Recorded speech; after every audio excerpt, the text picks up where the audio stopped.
Nindot kayo ang atong unang pagbasa kay naghisgot manibahin og gugma.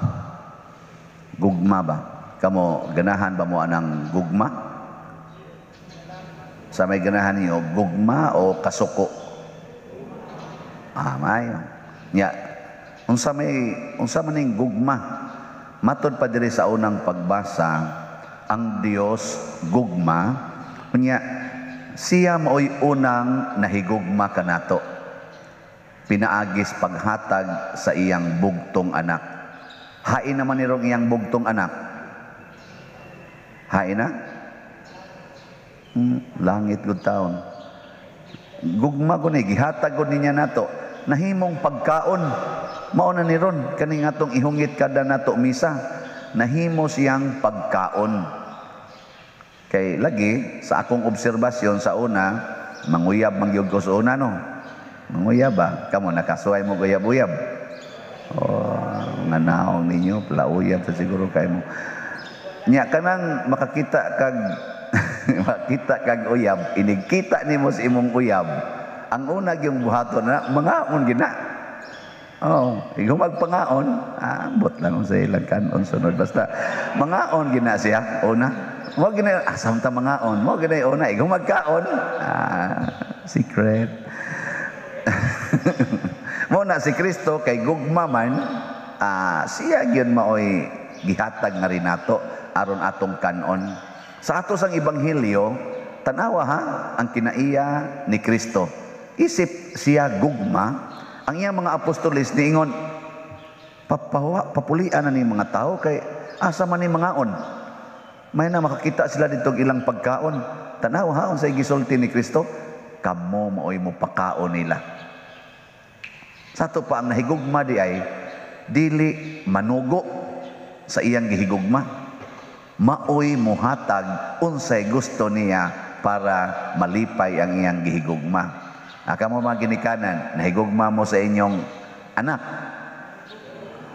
Anak. Ang sa may gusto ninyo nga magkaon sila sa plato nga hugaw o limpyo. Nya, ang sa inyong buhaton, manugo mo nila nga manghugas o ikay manghugas. O manugo ka, wa ka mahigugma nila. Di ba? Ikay hugas. Kay gusto man ka nga limpyo ang ilang kanan.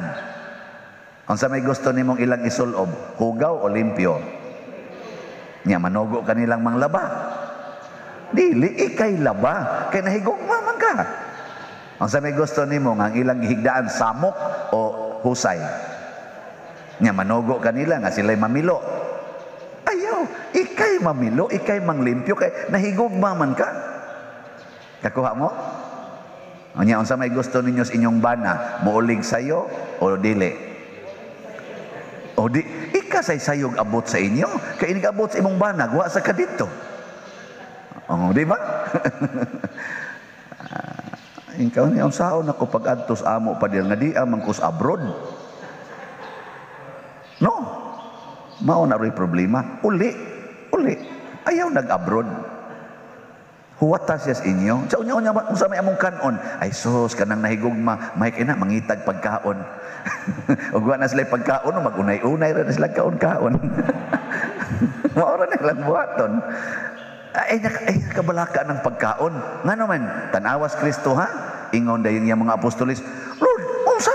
Kami mo imong pakaon? Kami imong papaliton? Asa man sa tagkwarta?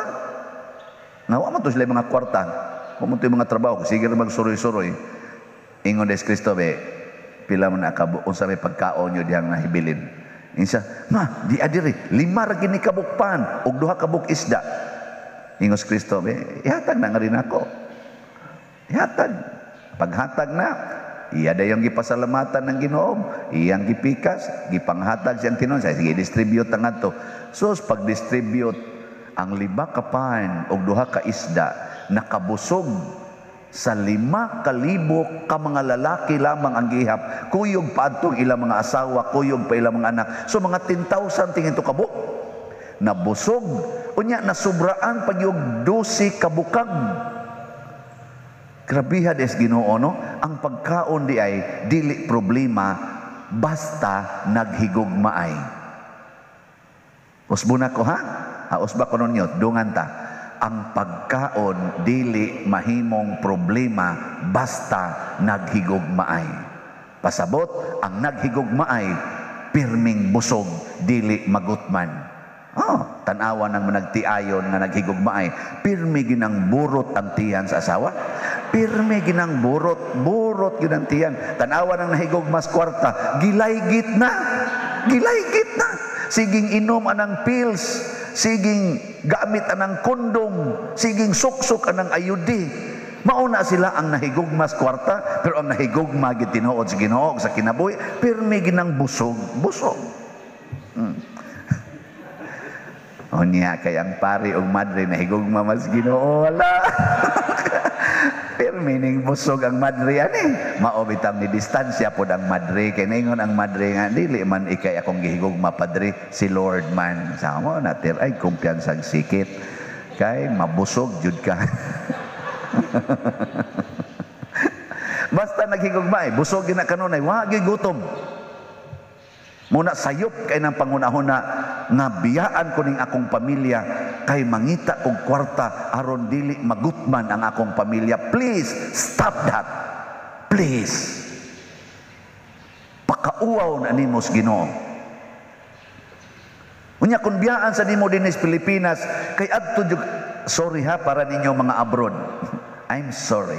Pero ako gining baruganan, kung biyaan imong Pilipinas kay mo adto kas abroad, biyaan imo imong gagmayng anak hastang imong bana or imong asawa imong biyaan, insulto sa nas Pilipinas. Daghan kay nangadato din his Pilipinas nga mga foreigners. Daghan kay nangahimong bilyonaryos Pilipinas nga mga dili Pilipinos. Nganong kita di man makahimo ana. Okay. I'm sorry to tell you this. This is reality.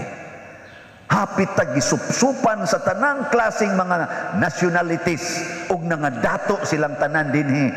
Hapit silang tanan nangadato. Kita na hinuon ang muingon di ko madato di sa Pilipinas. Sure ka?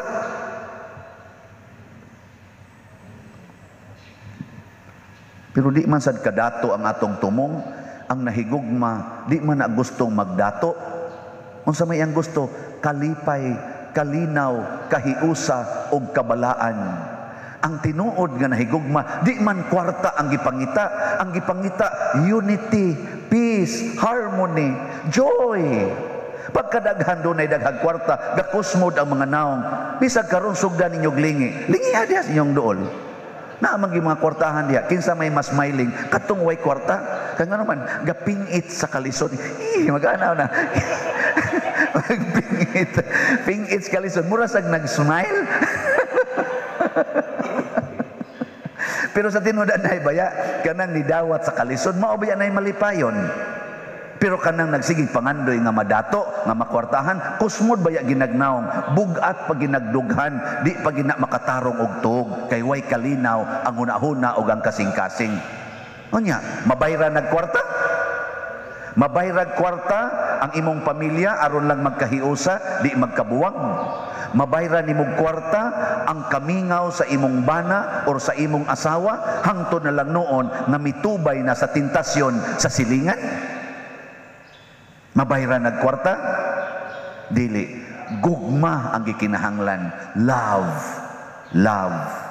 O gipruiba ni Kristo, basta naa kay gugma, di magutman, everything will happen because love is very, very powerful. Nothing is impossible with love.